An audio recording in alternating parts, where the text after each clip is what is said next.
Welcome. What is happening? I think we're live. I feel like we're missing somebody. I can't think of who it would be though. Oh, It's Lindsay. awfully quiet. Yeah. Oh shit. I'm gonna get that later. Yep. She will be watching, I'm sure. I look forward to the comments. So how you doing, Adam? How's things going today on this fine Monday? Man, I'm gonna tell you what. I went and did a mock OSHA audit today and walked around and picked apart this guy's warehouse and made him feel good about it. So I can't complain. Nothing like going and being told how bad everything that you're doing is going, and then deciding to pay that person and use their services. So, right. Well, you know what? I guess you're ready for change when you do the mock one, when you're willing to have somebody come in and tell you before the real thing happens, right? Yeah, it's kind of funny. I was talking to my coworker, and he has no idea that the journey that I'm on, my past or anything like this. I was like, Jonathan, I wonder if this is how people feel when somebody hosts an intervention. Ooh. Right? Because we just went in this guy's business and picked apart everything and showed him exactly where his business was non-compliant, unsafe, and we're going to charge him to fix it. So, well, yeah, I think the mock ones would be fun because then I wouldn't feel so bad. You know what I mean? Hey, TJ. Yeah. Hey, TJ. So I'm just looking at this little viewership thing up here, and we have 3 viewers on X, according to what I'm seeing here. So that's pretty sweet. So we must be awesome. Yeah. Well, how about you? How's your day, Scott? It wasn't too bad. I don't think. Nothing sticks out. This medicine is really freaking amazing. Like, before I could pick 100 things in about 2 seconds of what pissed me off or, made my day poop. But honestly, it's a pretty good day. I mean, I had a guy come in. Yeah, had a guy come in today with what did it? Something heathen shirt on. I was like, oh, I like your shirt. It's a brand name. I can't think of what the first word was. But shit. Well, anyway, he came in with the heathen shirt on. I'm like, dude, that's an awesome shirt, man. I'm gonna have to start buying some of those. Or it'd be cool if they'd sponsor me. But anyway, I was like, I showed him my phone, which has got the podcast logo on it or whatever, and I'm like, it's a really cool shirt, man. And we talked a little heathen today. So rock and roll. Right on. So we just kind of threw a topic out there to talk about, and I have it listed as is alcohol or other drugs. The problem, should it be illegal? If it's so cunning and dangerous, is alcohol the problem? Is alcohol the reason why we drink? And if it is, should it be illegal like some of the other? What I don't like when people say harder drugs, because alcohol is pretty bad, right? Like, agreed. It's medically easier to detox from heroin than it is alcohol. So I don't think a lot of people understand that. Alcohol is a rough mother trucker. So yeah, well, I mean,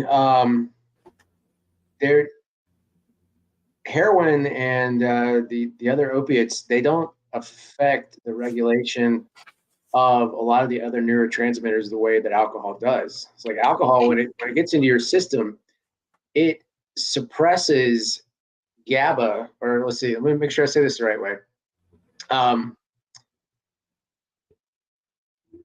When you start, it's a fake GABA, gamma aminobutyric acid, which is like the brain's master chill out hormone.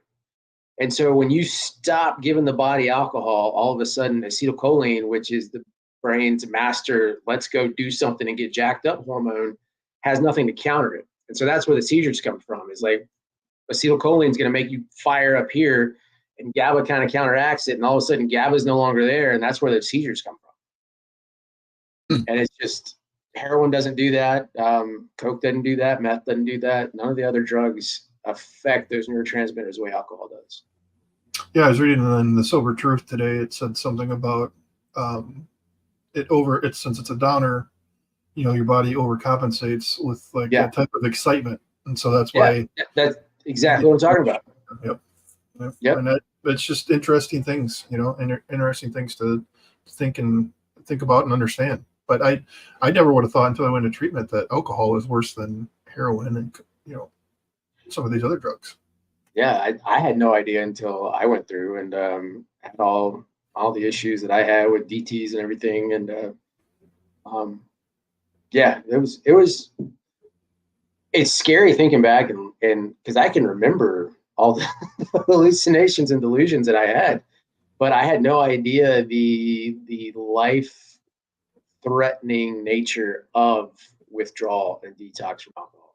Yeah, yeah, man. I'll if we have time, and we remember, I'll tell a story about me waking up in a dream and then realizing I was in a dream, and the things I did to try to wake up in that dream were insane. I Huh. mean, it, um, well, fuck it, it's just two of us. I'll tell the story real quick. I'll Yeah, make tell it it, brief. tell it. So I'm detoxing on a couch at my grandmother's, and I'm having this dream that I'm in, where the concession stands are in a baseball park. They're behind home plate. And I'm walking Sure. around through there, and I'm kind of enjoying things. I'm like, oh, at a game or whatever. And then all of a sudden, I'm like, wait a minute, things look weird. Like something's not. I'm, and then all of a sudden, I'm dreaming.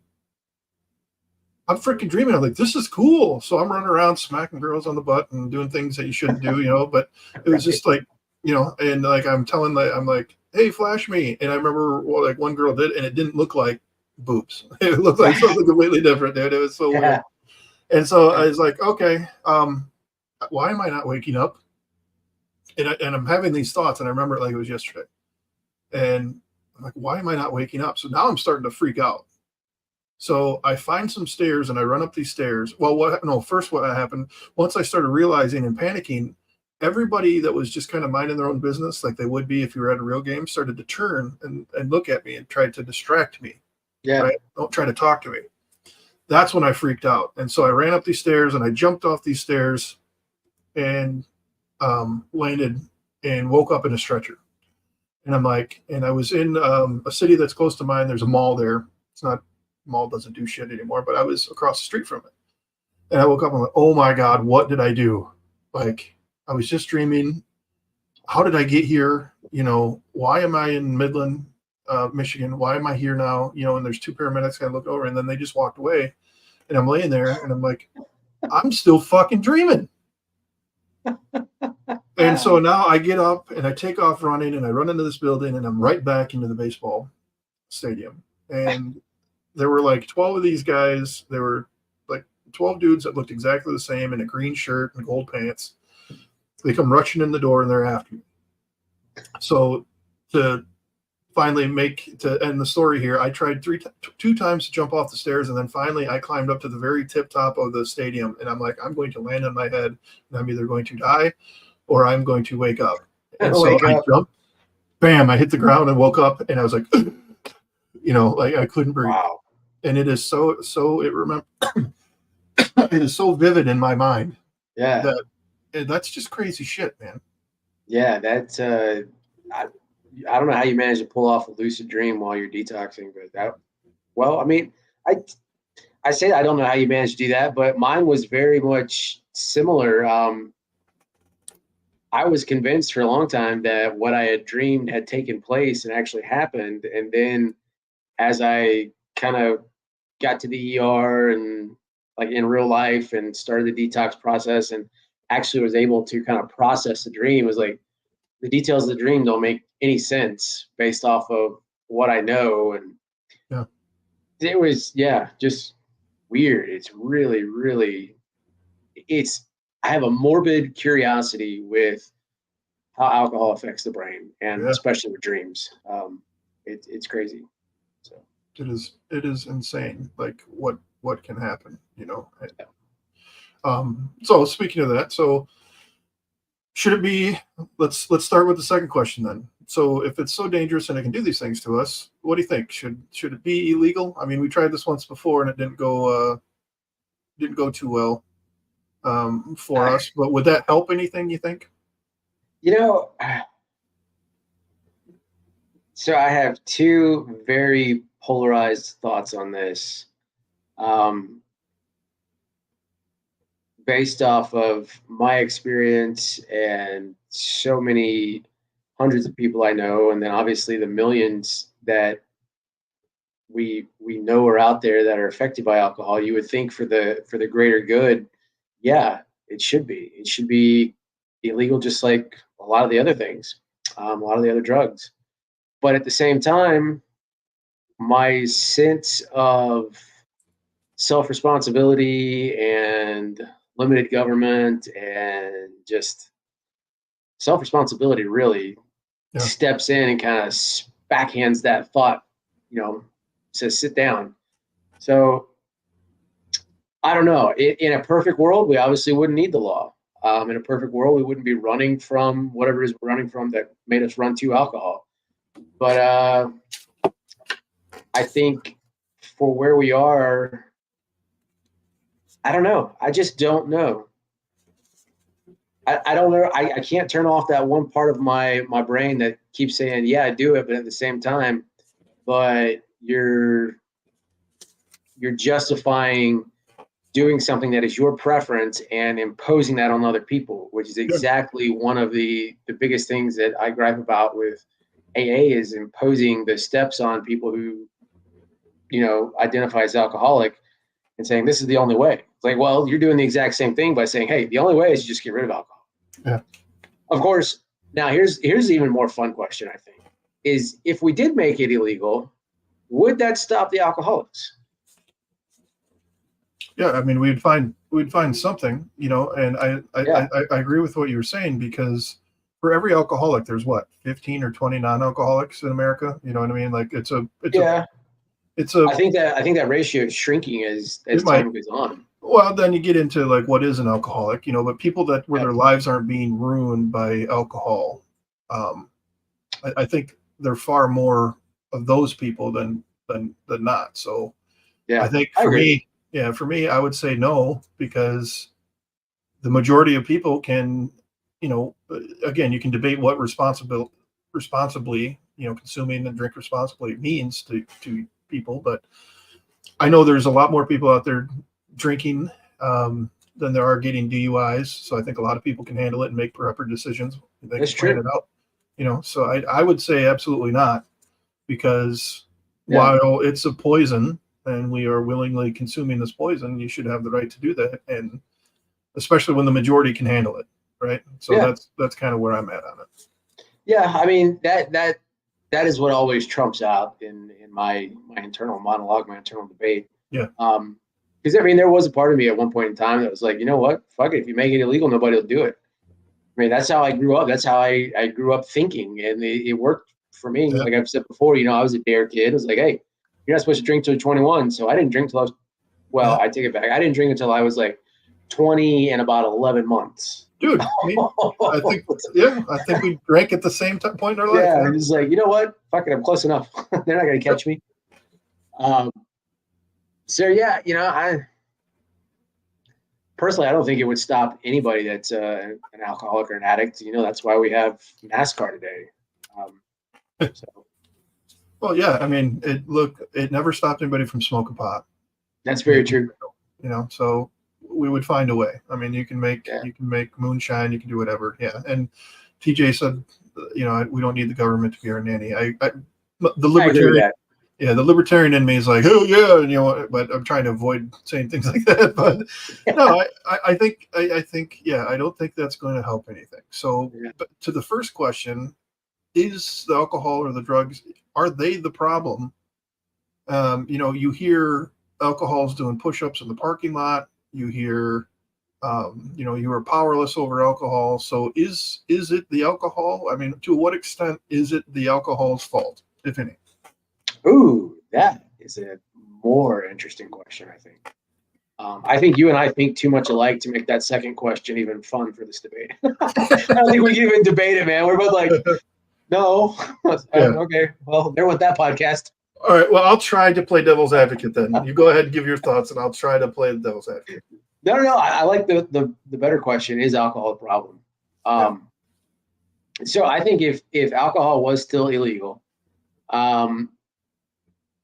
say prohibition carried on, and you still had the moonshiners, you had bootleggers, and you were still able to get it, I don't think that I would have ever tried it, because at that point in my life when I started drinking, I was very much a, follow the rules kind of person. The rules are there.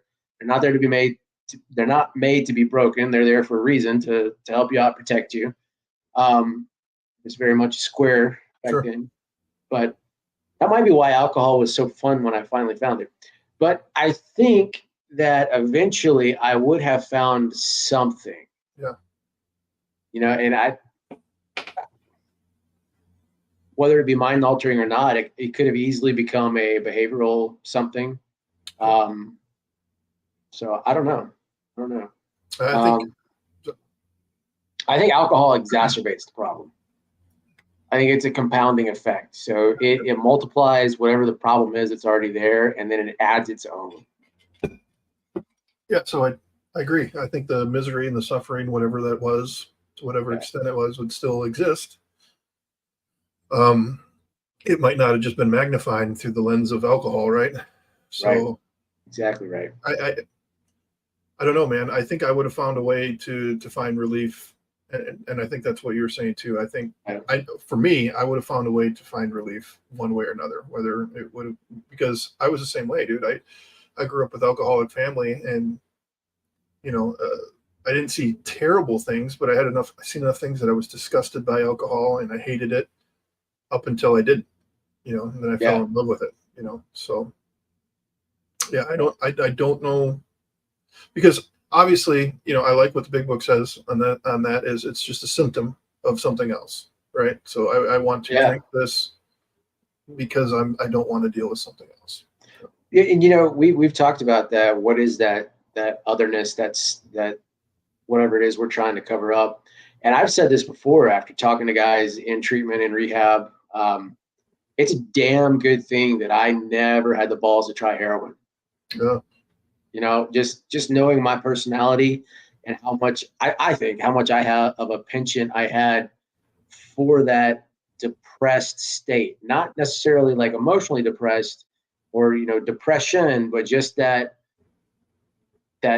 neurological nervous system just downer. I think and I can remember doing this was when I got my wisdom teeth taken out. I was maybe 19 or 20 about the time. And they gave me Lortabs. Back then they said, hey, here's a prescription for 45 Lortabs, 10s, Lortab 10s, big ones. And it's funny because I'm 6 foot, 235. My dad at the time was like 6'5", big guy. He can take his finger and swipe it around in the dust of the Lortab bottle and like lick it and it'll knock him out. I can take 2 or 3 of those Lortab 10s and be like, hey man, let's go party. Right. And knowing what I know now about not drug seeking behavior, but just how the different drugs affect us, I was definitely, hey, depressants are my thing, because if depressants make you high and ready to go party and gives you energy, that is a huge, huge red flag. And the same thing, if cocaine mellows you out, oh my God, huge red flag. But yeah, yeah. Yeah. And I think that's a great point, because it's at the time, like, you'd be able to do what you're just talking about. You'd be able to, let's just get me going and knock somebody else out. In the beginning, me being able to drink a fifth and still be kicking was a badge of honor. Yeah. Oh yeah. Same. Yeah. And so it was really a curse, a biological curse, that my body could process it in that way. Yeah. So if you're going to talk disease or something like that, I'm not following that thought process anymore, but I do believe that my stupid fucking biology helped me out. You know what I mean? Like, and I don't know if that was hereditary from a long line of alcoholics and just having a kick-ass liver. I don't know what that is exactly. It possibly is. I think I was similar for a long time. Just being in the college marching band scene. I mean, there were weekends that I probably carried a BAC well into Tuesday or Wednesday going to class. I wasn't fucked up, but I was easily I would have probably blown and it registered by Tuesday night, Wednesday morning, but not affected at all. You know, Yeah. that issue of tolerance and the ability to handle more alcohol than you're really supposed to be able to, I think, is not necessarily an illness, but it's something you're born with. And yeah, blessing and a curse. It allows you to drink and really not get too hammered and too wasted and too hungover the next day. Right. But if you're somebody like us, then it allows you to drink and continue to drink and continue to drink. Um, so Yeah. Yeah, dude, yeah, like I said, alcohol is not necessarily the problem. I'm the problem with my biology and my thinking and my yeah. emotions, and it just pours gas on the fire and then it blows up itself. Yeah. Yeah. Yeah. Dude, I mean, I got Narcan one time. I was so drunk. Really? I was taking, it's on some depressant that I took periodically when I was, conscious enough to take it. And I think that registered as a benzo or something. And I have the paperwork. They Narcaned my ass thinking that I'd done a bunch of drugs.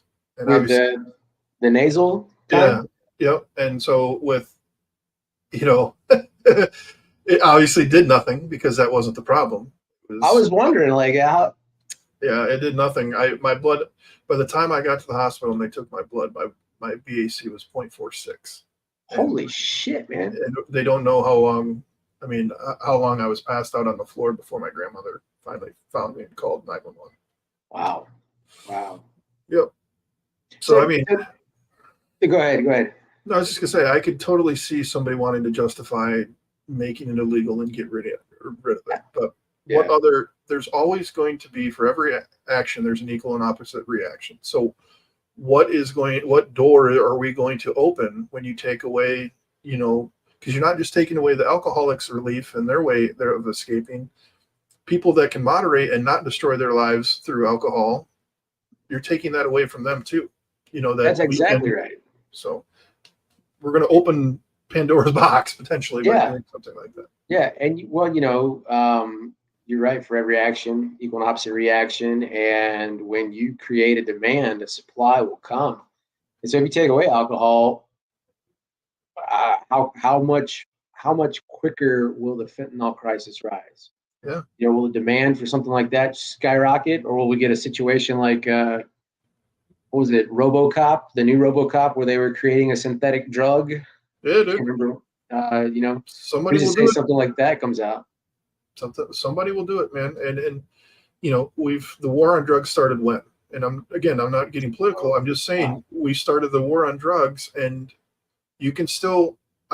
Business is booming where I work. Business is booming for treatment centers. So, at the end of the day, what we need to do is help people. We don't need to create more opportunities for them to wreck their lives, and that's where my stands go on that. Well, okay, so you know what? To go back and answer that second question, should it be illegal? Honestly, I think the best course of action, and there's going to be a lot of people out there that are going to get jaded with this one. I personally think you decriminalize it all. Yes. You say, you know what? Fuck it. My man. It's all legal. Go to that store right there and buy it right there. We will make sure that it's not laced with anything.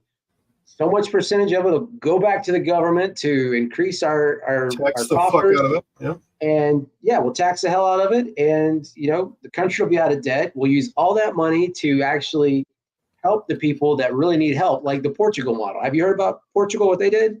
Please tell everyone. What is it? I can't remember the years. It's in the 2000s, I think. Portugal decriminalized everything. Just said, fuck it. We have so much heroin. Fuck it. Right? We're just going to make it legal. We're not going to, I don't know if they made it legal, but I know they decriminalized it. Just said, we're not going to worry about it. They took all the money that they were spending on their war on drugs and pumped it into their rehab system. Mm-hmm. They nationalized rehab, basically. And Portugal's got, you know what? I'm going to look it up. Portuguese. So I don't think, while you're doing that, I don't think people understand how much money goes into tracking all these people down and then putting them in prison. We are spending so much money to house people that are not violent people. They're not violent Yeah, at all. They yeah, haven't hurt anybody. They have sold drugs, or they're carrying drugs, or they were using drugs, and they are holed up for years or decades yeah, in a yeah. cage, and we're paying for that. Let's see, where did it go? Control decriminalized. Well, I'm not finding any actual numbers. It was in 2000 when they decriminalized it all. So, Okay. um, Yeah, well, tell you what, let's remind each other, and we'll do some research on that and get some yeah, numbers for the next one if I'll, anybody I'll, wants I'll to. see if I can find that TED talk and I'll post that up because it's So, fascinating. so that's. I'm glad you brought that up too. Have you seen the TED talk about Rat Park?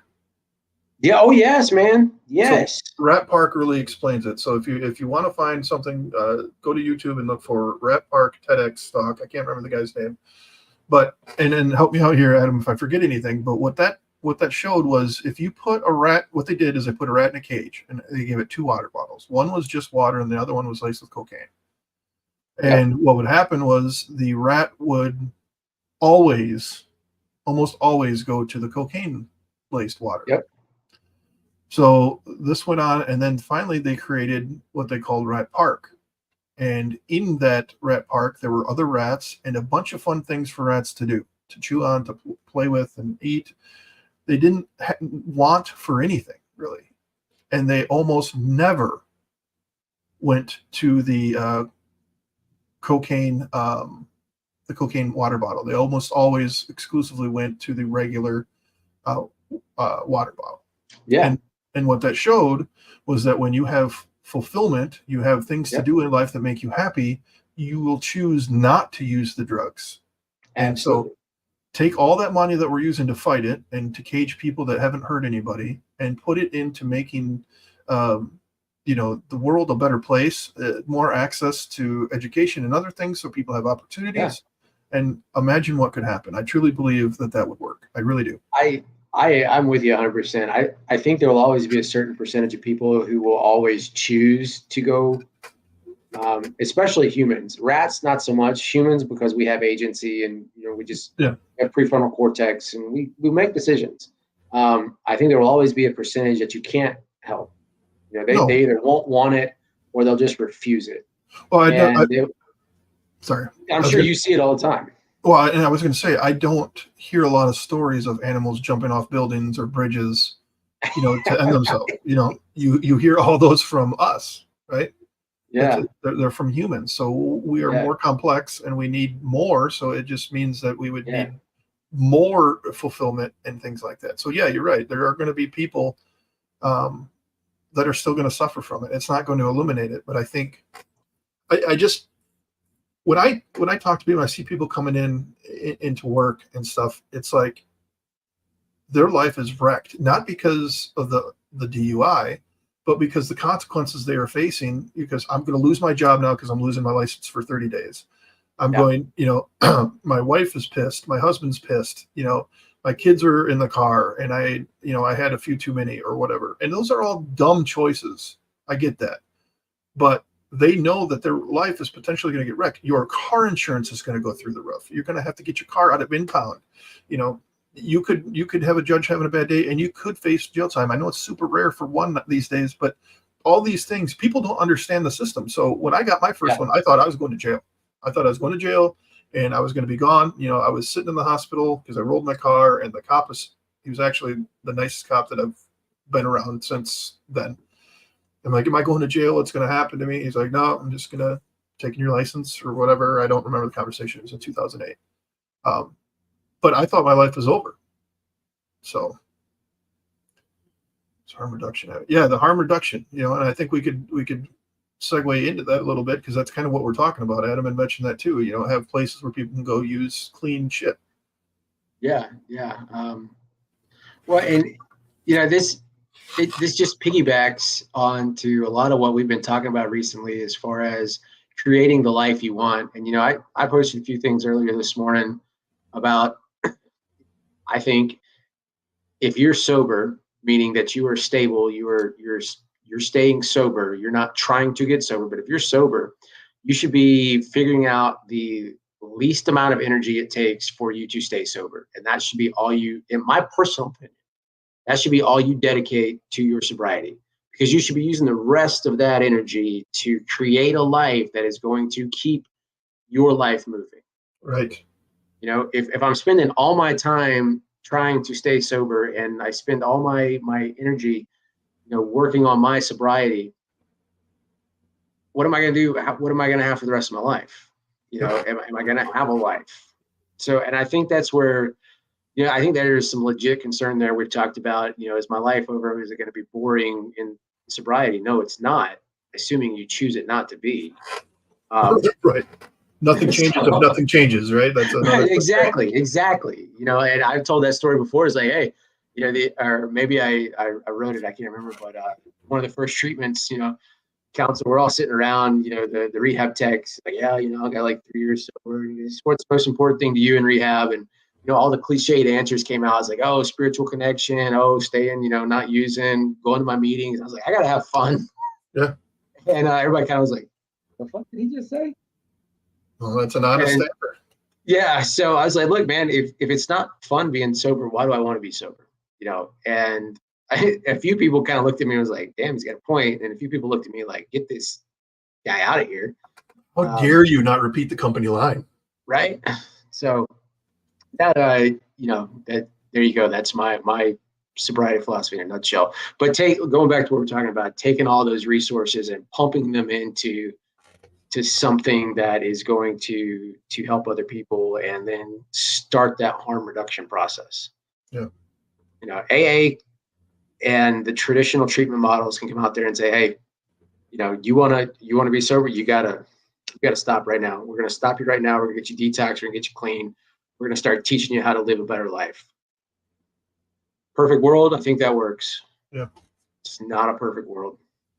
It doesn't work all the time. It works some of the time. Sometimes, but most of the time, I would risk saying most of the time it doesn't work, because when you go into inpatient, you're living in a false reality for 30, 60, 90 days.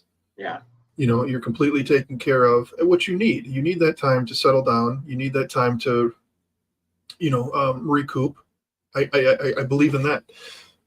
But to be cut off from the people that are part of your life, a couple phone calls a week for 15 minutes, it's just not realistic. You're not really prepared. That's why people, like I did, I can speak for myself, I fell flat on my face 4 hours after leaving treatment, because all of a sudden I didn't have to be up. I didn't have to make my bed. I didn't have to be time for breakfast. You know what I mean? I didn't have to do all these things. And I fell flat on my face, because it's like, well, now what? Yeah. And the first treatment center was what my favorite. And it was also my third one, or my whatever. But you get what I'm saying. I like that. I'm big on the capital if today, folks. If you saw any of my stuff. Oh, yeah. Completely agree. Mr. and Mrs. Irish Sweater.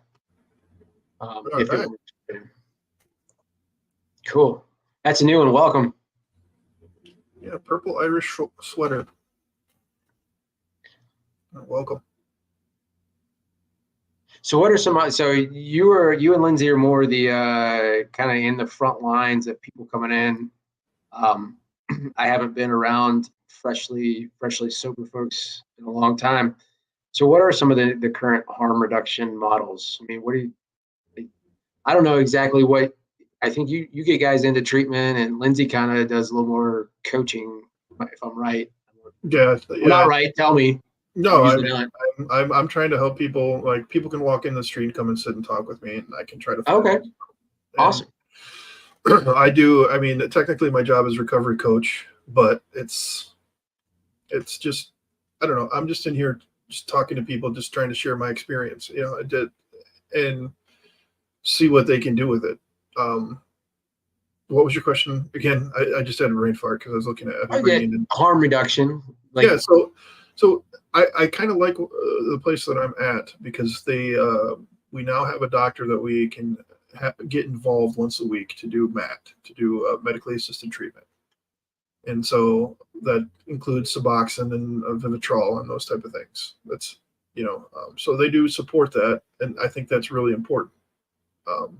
I don't know enough about it to say that whether it's good or bad, but it's an extra option that could help people. Yeah. And so, so just having the extra options, I don't know if I could stay working there if we were just strictly, because we are, our residential facility is a 12-step based facility. And if that's all it was, and they treated things like, it's abstinence or nothing, I don't know if I could continue supporting that.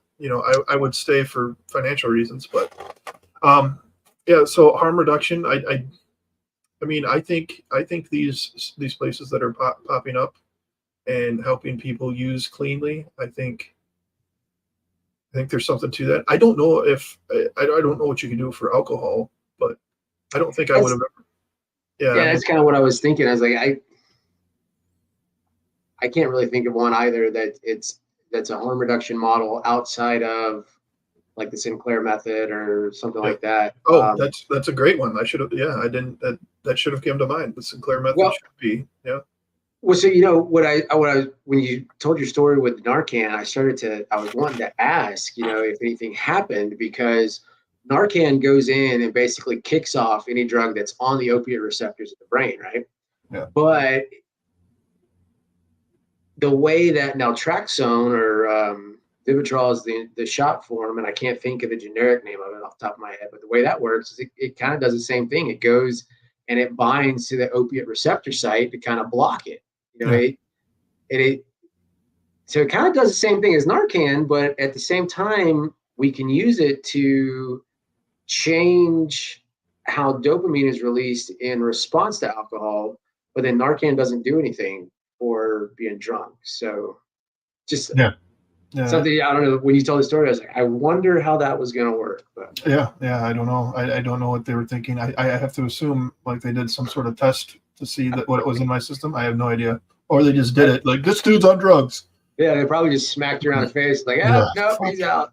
You brought up the Sinclair method and stuff. I want to have her back on my podcast. And by the way, it was a good one. If you guys, I'm going to plug that podcast a little bit. Look up the Sinclair method on my page on YouTube and listen to that interview. It was really good. I want to have her back on because when I first got introduced to naltrexone and the Vivitrol shot, I was told by the guy that was prescribing it, he said that I'm not going to give you the shot because what happens is you can't feel when you're drunk, and the amount of alcohol that you drink, you're going to kill yourself because you're going to keep drinking thinking you're not drunk. And I was like, oh, okay, well, that sounds really stupid. I probably should not do that then. Yeah. So we went with the Antabuse. Turns out I can drink on a 250 Antabuse. I just get splotchy and dizzy for about half an hour, and then I can push through it. Wow. Lucky me. Wow. So, yeah. So then I heard about the Sinclair method, and I've had her on the podcast, and she's saying that if you take naltrexone an hour before you plan on drinking, it will kill, it'll kind of do the same thing. It'll block it, but you'll still get the drunk. Right. But the key is to take it an hour beforehand. And so you have to have that responsibility to do that. And then, then it kind of tapers it off that way. Well, I asked my psychiatrist about it, who just prescribed this medicine that's doing well for me. And I'm like, so yeah, because she prescribed naltrexone for me again. And I'm like, well, I've heard this and this. And she's like, no. So clearly I have a misunderstanding. Maybe you understand it better, but no, I know. Go ahead, finish up. No, I was just gonna say. I mean, I was told it was an hour beforehand for the Sinclair method, and I didn't mention the Sinclair method. I was just told that. So my understanding is naltrexone. The way it works is it has a very fast half-life, so it gets into the bloodstream, and your body metabolizes it quickly. Yes. So I got prescribed naltrexone after my first treatment center. It was, hey, take one in the morning, and take one again the next morning. I say, okay, I don't normally drink in the mornings unless I've been drinking in the evening beforehand, but okay. So take one in the morning, and then of course when the evening comes around, I'm like, I don't know, man, I kind of feel like I want to drink. So doctors, I don't think really put two and two together about, hey, why don't we time the administering of the naltrexone with when you normally drink? So I think there is something there to that. And I have recommended it to a few friends. It's like, look, I don't do the Clinton method. I don't know much more about it than what you can find with a quick Google search. I said, See, but look, you don't want to do AA, you don't want to try anything else, but you want to stop drinking. Why don't you just look at this route? yeah, you're right. You're absolutely right, because we do metabolize it, and that's why I think they have you do it an hour afterwards. Because when you get the Vivitrol shot, you're strong for the first couple weeks, and then after the couple weeks, it Yeah, starts to taper down. yeah, Yeah, and I remember them saying that. So yeah. My alcohol counselor has a client. She's told me before because when we've talked about Sinclair method, I first ran across it about, I don't know, 18 months or so ago. I said, hey, what the hell is this Sinclair method shit? Says they can cure alcoholism. So that was an interesting conversation. But we started talking about Vivitrol. She's like, I have a client who she's been on Vivitrol for months and months and months, but she kind of finally figured out how it worked for her, and she would delay getting her next shot 3 or 4 or 5 days. She's like, I know that when I get to day 24, I can drink for 3 or 4 or 5 days and then wait a couple days, go take the shot, and I'm good for another 3 weeks or so. So they, it's harm there has reduction. it is harm reduction, and there has to be a decision made here, right? Yeah. So there is no medicine that is going to save you. If they give you antabuse, you have to take it. If you're a crazy bastard like me and you want to test it out and you drink on it, you can find out many different things. Um, I want to point this out real quick too. Purple Irish Sweater said they grabbed the Narcan as a quick symptom management. So I've heard that before too. That's a great point. That Yeah.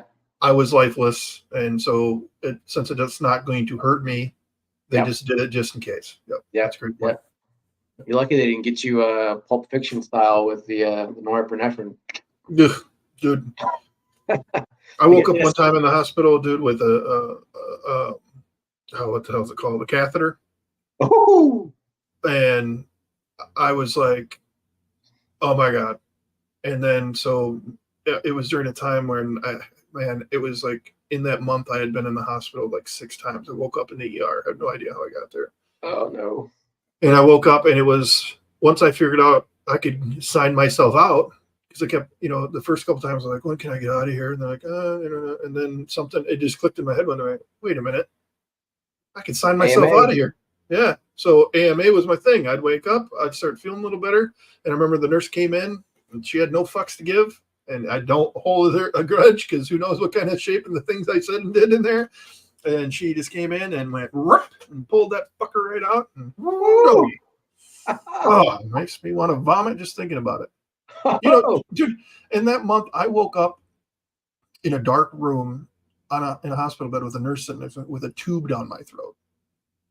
And I remember, yeah, dude. And I was like, how did I get here? What the fuck's going on? I'm strapped down to this bed, and I'm like trying to make letters. I don't know sign language, but I'm like, where's my grandma? I'm trying to, she's like, Scott, I don't know what you're trying to do. And I'm like getting frustrated. So I ripped the strap, dude. I felt like He-Man. Yeah, right. To date myself, fucking He-Man. I could have said the Hulk and But anyway, I ripped it, and they had to bring a big dude in to hold me down, to strap me down again, dude. But yeah, I woke up intubated, dude. And you know what I did? As soon as that fucking thing came out and I could talk, got some water in me. Yeah, I was AMA. Gone. Yep. Yep. What a joke, dude. Yep. Oh, I didn't pull it out, but she did. Yeah, she's like, yeah, if you want to go, here you go. Yeah, fuck you, you fucking guy. We've seen you here 12 times this month. Let me help you get out of here. Woo! Well, so I think let's go back to our original question. Yeah. Is the alcohol the problem? So somebody, I don't remember who it was, put something up earlier today and got me really thinking. Actually, I think it was Dr. Dallas. And it was talking about how, addicts are always looking to, he put it differently. We talk about this concept of filling the spiritual void. He was talking about childhood. Sometimes we get on a tangent about childhood trauma and what that can mean. It doesn't necessarily always have to be these really big events. It can be just small events, but to, a 4 or 5-year-old, it's massively huge. And you just got a lollipop and, Yeah. calm you down. But he was talking about the things we didn't get as a child. And it was just a 2 or 3 liner. And I think he was alluding to, love, affection, stuff like that. And that really got me thinking about this spiritual void. So we always have this concept that the spiritual void we're looking to try and fill is this connection with a higher power, with a supernatural entity, or God, or that spiritual void. I need that connection to fill. But if you think about it, spiritual void could be, what you didn't get, some love you didn't get as a child. And that never really dawned on me until this morning. It's like, if I think about spirituality as my relationship with myself and how I fit into this world, and I didn't get this love and affection and this nurturing that I needed as a child in order for that to develop properly, it's going to leave a void. And so then you get a taste of something like alcohol or drugs, and it makes you feel good. It makes you forget about that void.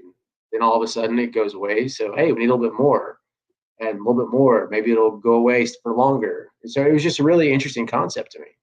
Yeah. Just new paradigm of looking at it. It's crazy, like Gaber Mate or Gaber Mate. Yeah. Mate. I never remember how. I think it's Gabor Mate. Gabor Mate. Think.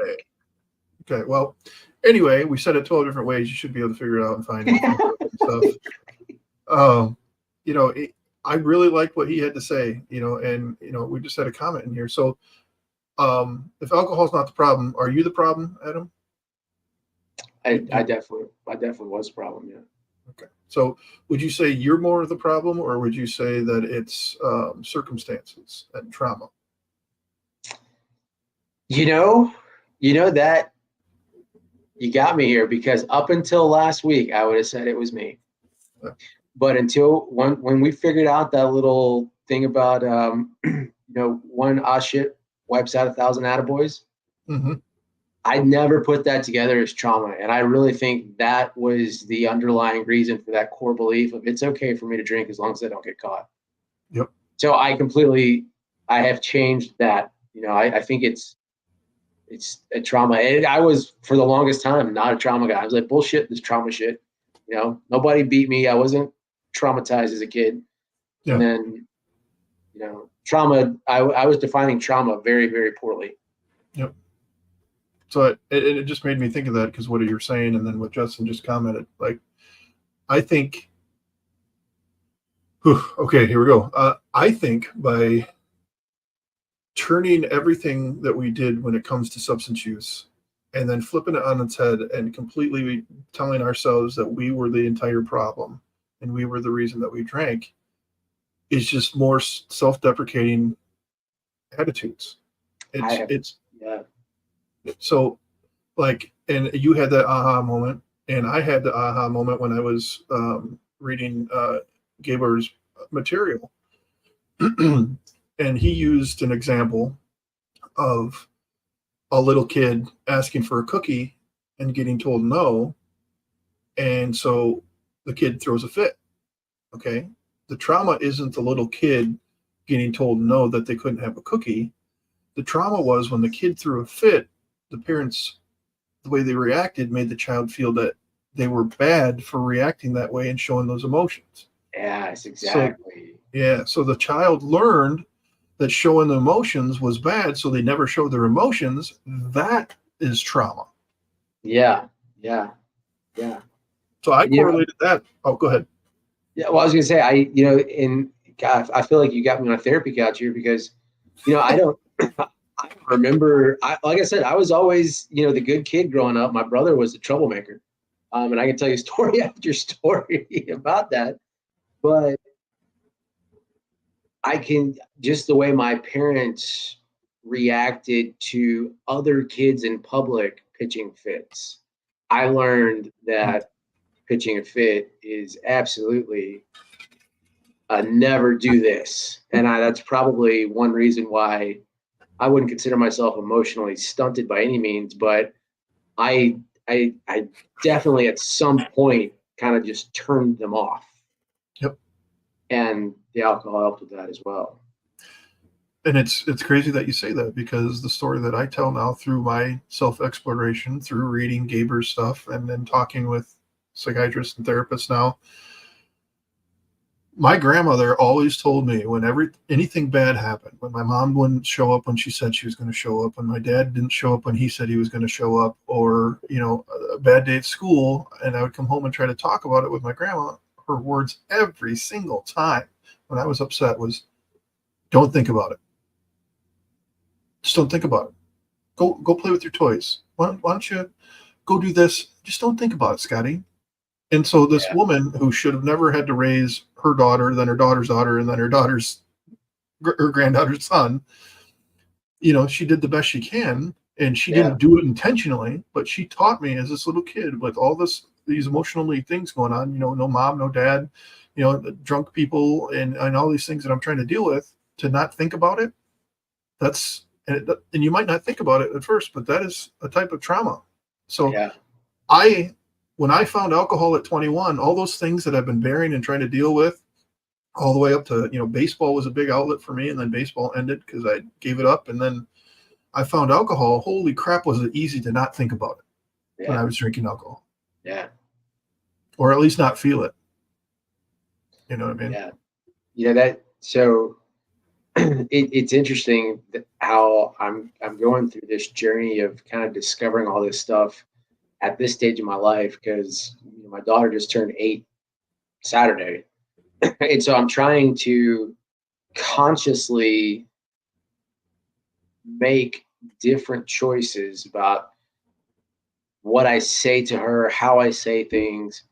And I was listening to Peter Crone today. I'm on this Peter Crone kick. If you guys never listened to Peter Crone at all, he's phenomenal when it comes to love and basically dissolving blocked emotions and, you know, things from the past.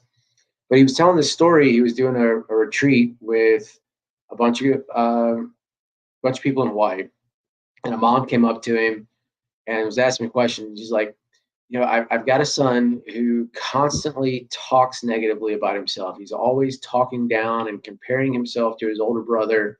And he is really, really worrying me about how he's going to turn out just because of his poor self-esteem and his negative self-talk. And he basically, and then she went on to tell him, he's like, you know, I'm always telling him like, how good he is. And, you know, don't compare yourself to your brother, and look at all these things that you've done. And she's trying to pump up his self-esteem. And he goes, well, that's great, but you're not listening to him. And he says, like, this is like a slap in the face to this mom. She says, what do you mean I'm not listening to him? I hear all these things he's saying, and I'm trying to tell him that, no, you're not bad. He goes, no, you're misunderstand. It's like, he is in this emotional space right now, and you're not even giving him the gift of feeling those emotions for him. He's trying to tell you how he feels.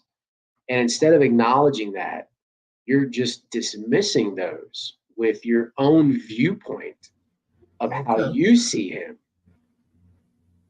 And he said, you know, she kind of stood back and she started crying because, you know, how much of a slap in the face is that to a mother? Like, she's like, oh my God, you're right.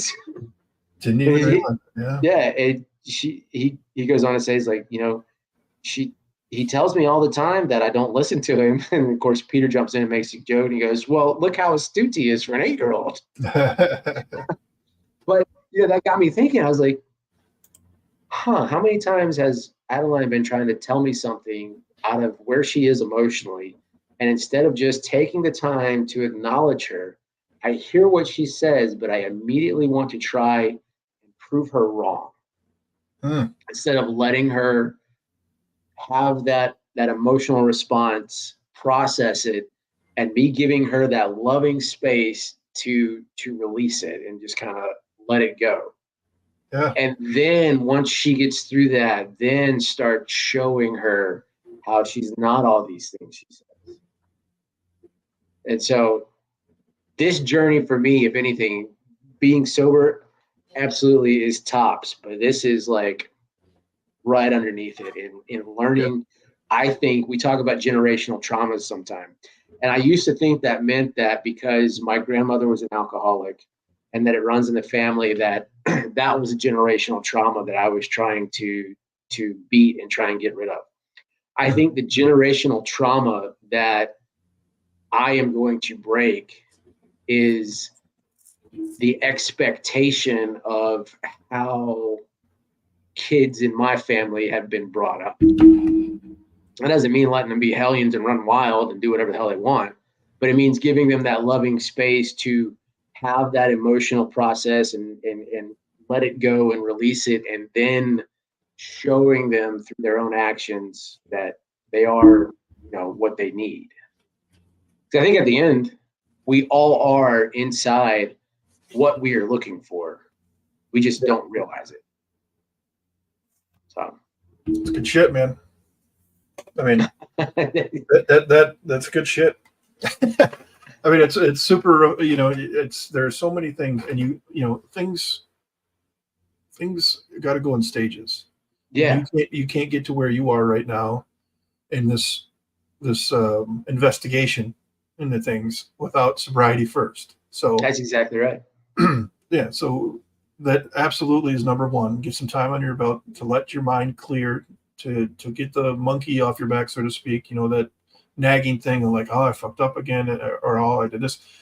Get into a place where you can honestly say to yourself that I'm in recovery, whatever that means to you, right? If that means going from drinking every single day to just drinking on the weekends or drinking once a month, and that's recovery to you, then that's recovery to you, and you need to own it and let that shit go, right? Like, if that's your choice and that's what you're going to do, forget what everybody else is saying. If you're living your best life or you're moving in that direction, that's all that matters. But you can't get there without sobriety. So I agree.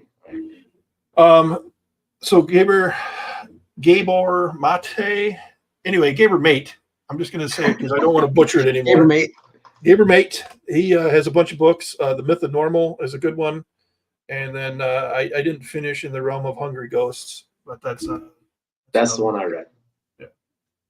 So man, that one's got some depressing stories in it. It really does. But if you can go on YouTube and find some shorter clips of him talking and kind of breaking down some of these things, that's how you really get into it, and then decide what book you want to get.